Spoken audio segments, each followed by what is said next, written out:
नमस्कार दोस्तों, मैं अंकित और आज मैं आप लोगों के लिए लेके आया हूँ एक इंटरेस्टिंग रियल हॉरर स्टोरी। और कहानी शुरू करने से पहले अगर आपके साथ या आपके किसी दोस्त के साथ ऐसा कभी हुआ है तो आप अपनी स्टोरी मेरे साथ मेरे इंस्टाग्राम पर शेयर कर सकते हैं। मैं इंस्टाग्राम का लिंक डिस्क्रिप्शन में दे दूंगा। और आप इस चैनल पर नए हैं तो चैनल को सब्सक्राइब कर लें और इस वीडियो को एक लाइक जरूर दें। तो चलिए चलते हैं अब कहानी की ओर। ये कहानी एक अनुज नाम के बच्चे की है जो कि लगभग 12 साल का था। अनुज अपने माता पिता के साथ रहा करता। एक बार वो अपने माता पिता के साथ उत्तराखंड के किसी गांव में अपने नाना नानी से मिलने गया और वहां जाकर उसके माता पिता को कुछ जरूरी काम होने की वजह से उसके माता पिता अगले दिन वापस आ गए। लेकिन अनुज वहीं पर अपने नाना नानी के साथ रहने लगा। एक दिन अनुज अपने घर से कुछ ही दूर जंगल की तरफ जाने वाली सड़क के किनारे खेल रहा था। तभी उसे थोड़ी ही दूर झाड़ियों में कुछ आवाज सुनाई दी और फिर अनुज को एक औरत जंगल की तरफ से सफेद कपड़ों में आती दिखाई दी, जिसका चेहरा अनुज देख नहीं पा रहा था और उसे वहां पर एक भयानक आवाज सुनाई देने लगी। इस वजह से अनुज बहुत ज्यादा घबरा गया। वो इतना ज्यादा डर गया कि वो वहां से हिल भी नहीं पाया। थोड़ी देर बाद वो औरत वापस जंगल की तरफ मुड़ गई और घने अंधेरे में कहीं गायब हो गई। और अनुज को कुछ समझ नहीं आया कि ये उसके साथ क्या हुआ। बहुत ही ज्यादा डरा हुआ था, लेकिन वो हिम्मत करके घर पहुंचा। घर जाके वो सोचने लगा जो उसने देखा क्या वो सच में था या उसके मन का कोई वहम था। फिर अनुज ने यह सब अपने नाना नानी को बता दिया। लेकिन अनुज की बात सुनकर नाना नानी हैरान होने की बजाय जोर जोर से रोने लग गए और अनुज को कुछ समझ नहीं आ रहा था कि उसके नाना नानी रो क्यों रहे हैं। फिर थोड़ी देर बाद उसके नाना घर से बाहर चले गए। अनुज के नाना का बाहर जाना अनुज को कुछ अजीब सा लगा, इसलिए उसने अपनी नानी से पूछा कि नाना कहाँ गए हैं और वो रो क्यों रहे थे। लेकिन नानी ने उसे कुछ नहीं बताया। फिर थोड़ी देर बाद उसके नाना घर वापस आ गए और फिर से अनुज को गले लगाकर रोने लगे। और फिर अनुज के नाना ने अनुज को बताया कि आज जो औरत तुमने जंगल में देखी थी वो दरअसल एक छलावा है, यानी वो आत्मा जो छल से अपना रूप बदल कर किसी को भी अपना शिकार बना लेती है। उसने इस गांव के कई लोगों को मार डाला और उस आत्मा ने अब तुम्हें चुना है। जिसे भी वो आत्मा मारना चाहती है पहले तो वो उसे दिखाई देती है, फिर कुछ दिनों के बाद या तो वो इंसान गायब हो जाता है या फिर उसकी मौत हो जाती है। यह सब कहकर अनुज के नाना बहुत जोर से रोने लगे और फिर खुद को संभालते हुए अनुज को सहानुभूति देने के लिए उन्होंने कहा कि तुम्हें घबराने की कोई जरूरत नहीं है। मैं एक तांत्रिक से लुभान लेके आया हूँ। ये हर तरह के बुरे साय से तुम्हारी रक्षा करेगी और मैंने तुम्हारे माता पिता को भी फोन कर दिया है, वो सुबह आकर तुम्हें वापस ले जाएंगे। इसके बाद अनुज के नाना ने कमरे के कोने में लोबान जला दी और कमरे का दरवाजा बंद करते हुए अनुज से कहा कि कुछ भी हो जाए पर तुम दरवाजा मत खोलना। यह कहकर उसके नाना ने उसका दरवाजा बंद कर दिया। अनुज उस अंधेरे कमरे में एक कोने में बैठकर रोता रहा। उसे समझ नहीं आ रहा था कि उसके साथ ये सब क्या हो रहा है। वो ये सब सोच ही रहा था, तभी उसे दरवाजे की खटखटाने की आवाज आई और साथ में ही किसी के बोलने की भी आवाज आई। वो जैसे ही दरवाजा खोलने के लिए बढ़ा ही था कि उसे उसके नाना की बात याद आ गई कि उसके नाना ने कहा था कि कुछ भी हो जाए दरवाजा नहीं खोलना। फिर उसे कमरे से बहुत गंदी बदबू आने लगी। उसने देखा कि ये बदबू तो उस लोबान से आ रही थी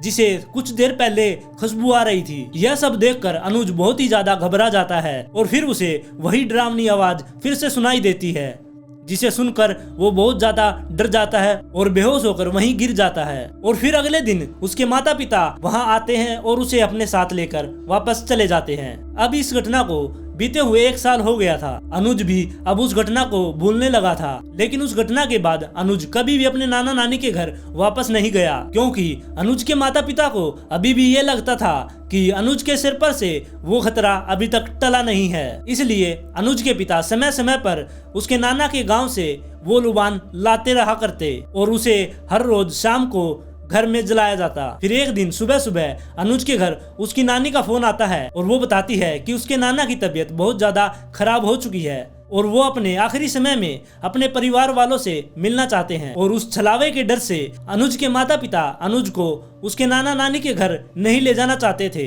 लेकिन अनुज जिद कर रहा था। फिर भी उसके माता पिता ने उसे बहुत समझाया और बहुत मना किया, लेकिन अनुज अपनी जिद पर अड़ा रहा। इसलिए उसके माता पिता उसे साथ लेकर शाम को ही घर से निकल गए और सुबह तक उस गांव में पहुंच गए। वहां पहुंचकर उन्होंने देखा कि उसके नाना के घर के बाहर बहुत लोग इकट्ठा हो रखे हैं और उन्हें अंदर से भी रोने की आवाजें आ रही थी। वो तुरंत घर के अंदर गए। तभी उन्हें पता चला कि अनुज के नाना जी अब इस दुनिया में नहीं रहे और फिर उनका अंतिम संस्कार किया गया और फिर शाम होते होते सभी लोग अपने अपने घर चले गए और अनुज रात को एक कमरे में अकेला दुखी बैठा था। तभी अचानक उसे दरवाजे की खटखटाने की आवाज आती है और उसे उसके पिता की आवाज में कोई बाहर बुला रहा था। वो जैसे ही दरवाजा खोलने गया उसे लोबान से फिर से वही बदबू आने लगी जो कि लगभग उसे 1 साल पहले आई थी और फिर उसे वही डरावनी आवाज सुनाई देती है जिसे सुनकर वो बहुत ज्यादा डर जाता है और फिर से बेहोश होकर वहीं पर गिर जाता है। फिर अनुज ने सुबह अपनी नानी को वो सब बताया जो उसके साथ रात को हुआ था। उसके बाद वो नानी से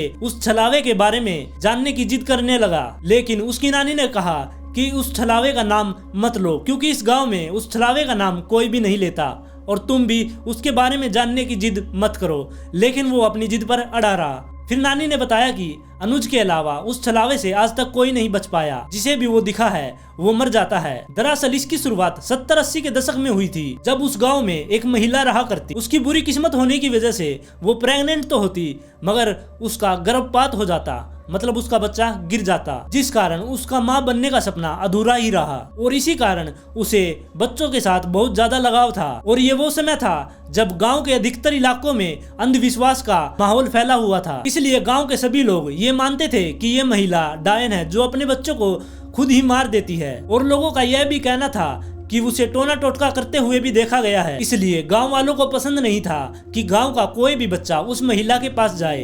एक दिन कुछ बच्चे उस महिला के घर के पास खेल रहे थे, तभी एक बच्चा जोर जोर से रोने लगा। उस महिला ने उस बच्चे को चुप कराने के लिए अपने घर से कुछ फल लाकर उसे खाने के लिए दिए। उस समय वो भी प्रेग्नेंट थी, उससे वो बच्चा रोता हुआ देखा नहीं गया। किसी कारण से जिस बच्चे को उस महिला ने फल खिलाए थे वो बच्चा शाम तक मर जाता है। उस बच्चे को फल खाते हुए वहाँ खेल रहे और बच्चों ने भी देखा था। उन बच्चों ने इस बारे में गांव के लोगों को बताया, जिस कारण गांव वालों को लगा कि महिला ने फल में कुछ मिलाकर उस बच्चे को खिलाया है, जिस कारण उस बच्चे की मौत हो गई। और गाँव वाले बहुत ही ज्यादा गुस्से में हो गए और उस महिला के घर जाकर उसे घर से बाहर निकालकर इतना पीटा कि उसकी वहां पर मौत हो गई और साथ में ही उसके बच्चे की भी मौत हो गई जो कि अभी उसके पेट में ही था। लेकिन मरने से पहले महिला ने उन लोगों को कहा था, गांव वालों ने उसे डायन समझकर उसे और उसके बच्चे को मारा है, उसका वो बदला जरूर लेगी। उस घटना के कुछ ही सालों बाद उस गांव के सुनसान इलाकों में उस महिला का भूत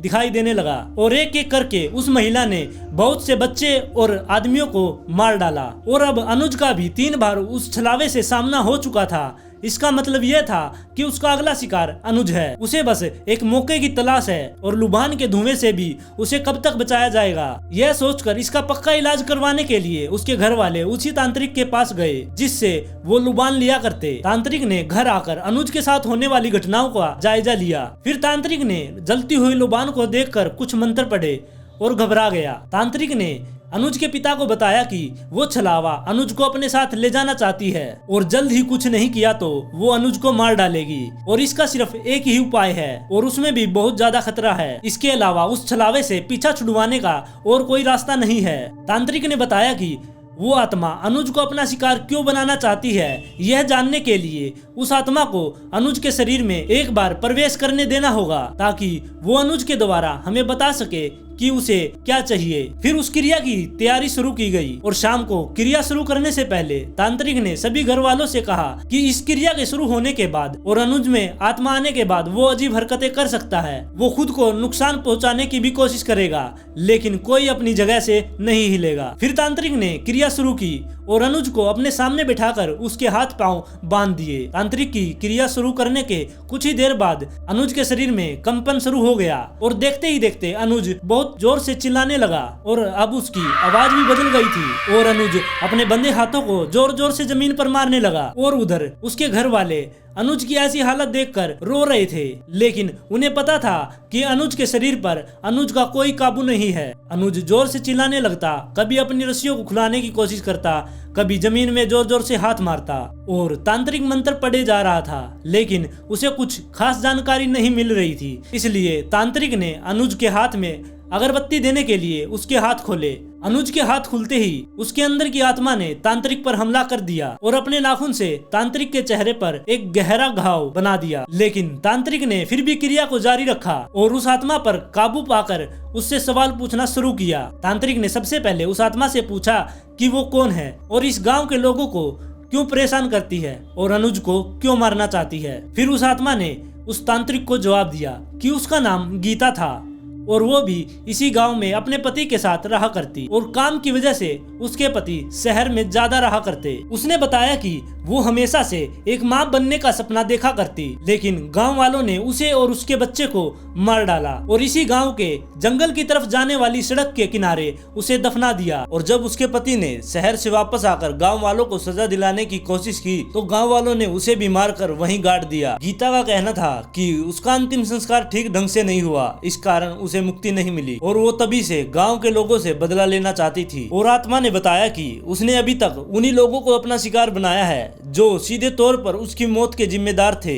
और इसी कड़ी में अगला शिकार उसका अनुज था। फिर तांत्रिक ने पूछा कि अनुज ने तुम्हारा क्या बिगाड़ा है। फिर आत्मा ने बताया कि फल खाने से जब उस बच्चे की मौत हुई तो अनुज की माँ वो पहली लड़की थी जिसने गांव वालों को बताया था कि फल खाने के लिए गीता ने दिए थे, जिससे लोगों ने सोचा कि गीता ने फल में कुछ मिला दिया था, इस कारण उस बच्चे की मौत हो गई है। फिर आत्मा ने बताया कि जिस प्रकार अनुज की माँ की वजह से मुझे और मेरे बच्चे को मारा गया है, उसी प्रकार अब मैं अनुज की माँ को भी अपने बच्चे से दूर कर दूंगी और तभी मेरा बदला पूरा होगा। इतना कहकर अनुज के अंदर की आत्मा बहुत गुस्से में हो गई और बहुत भयानक आवाजें निकालने लगी और अनुज जोर जोर से जमीन पर सिर पटकने लगा। अनुज का ये हाल देखकर सभी घर वालों को लगा कि अनुज का अब बच पाना बहुत मुश्किल है, क्योंकि जब तक अनुज की मौत नहीं होगी उस आत्मा को शांति नहीं मिलेगी। लेकिन तांत्रिक अपने मंत्र जारी रखता है, लेकिन अब उस मंत्रों का अनुज पर कोई असर नहीं हो रहा था। उसके सारे मंत्र बेकार होने लगे और फिर अनुज के अंदर की आत्मा आपे से बाहर होने लगी। अनुज का शरीर अकड़ने लगा, ऐसा लग रहा था जैसे कोई अदृश्य शक्ति उसके शरीर को मरोड़ रही है। फिर अनुज का शरीर एकदम से हवा में उड़ा और एकदम से धरती में गिर गया। इसके बाद अनुज के शरीर में कोई हलचल नहीं थी। घर वाले सोच रहे थे अनुज दोबारा एक बार फिर उठेगा, लेकिन अनुज अब इस दुनिया को छोड़कर जा चुका था। उसका शरीर आत्मा से लड़ते लड़ते अब हार गया था। उसके माता पिता को अपनी आंखों पर विश्वास नहीं हो रहा था कि उन्होंने अनुज को हमेशा हमेशा के लिए खो दिया है। फिर इस घटना के 6 महीने बाद उन सब ने फैसला किया कि इस आत्मा की शांति कराई जाए, ताकि फिर कोई गांव वाला उस छलावे का शिकार ना बने। उस गांव में आज भी गीता यानी उस छलावे का स्थान है, जिसे वहाँ के लोग बुद्धि माँ के नाम से पुकारते हैं। इसके बनने के बाद वहाँ पर किसी को उस छलावे ने दोबारा परेशान नहीं किया। इस घटना के बारे में आप लोग क्या सोचते हैं? आप अपनी राय मुझे कमेंट में जरूर दें और ऐसी इंटरेस्टिंग वीडियो देखने के लिए इस चैनल को सब्सक्राइब कर ले और इस वीडियो को एक लाइक जरूर दे दें।